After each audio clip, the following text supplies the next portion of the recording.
చేసేవాళ్ళు, హమాలీలు, వలస కార్మికులకు రాష్ట్ర ప్రభుత్వం అన్ని విధాలుగా వీరి జీవన విధానాలకు అండదండగా ఉండాలన్న ఆలోచనతో, అదేవిధంగా రిక్షా కార్మికులు కొన్ని ఏళ్ల నుంచి వాళ్ళ జీవన విధానాలు రోడ్లపైనే కొనసాగుతూనే ఉన్నాయి. కాబట్టి వీళ్లకు ఆర్థిక విధానాలతో రాష్ట్ర ప్రభుత్వం ఒక బలాన్ని చేకూర్చాలి. అదేవిధంగా చర్మకారులు రోడ్లపైన రకరకాల దుమ్ము ధూళికి వాళ్ళ జీవన విధానాలు అలాగే కొనసాగుతున్నాయి.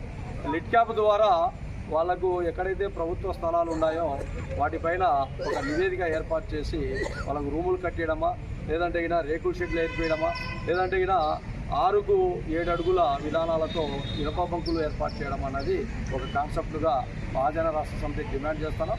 వలస కార్మికులు, అడ్డా కూలీలు రకరకాలుగా వేరే ప్రాంతాల నుంచి టౌన్ల మార్గంలోకి వచ్చి 50, 100, 200 మందిగా గ్రూప్గా ఏర్పడి అడ్డా కూలీలుగా ఉండి నిలబడి వాళ్లకు దినచర్యలుగా వాళ్ళ ఉపాధ్యాయం కొనసాగుతూనే ఉన్నాయి.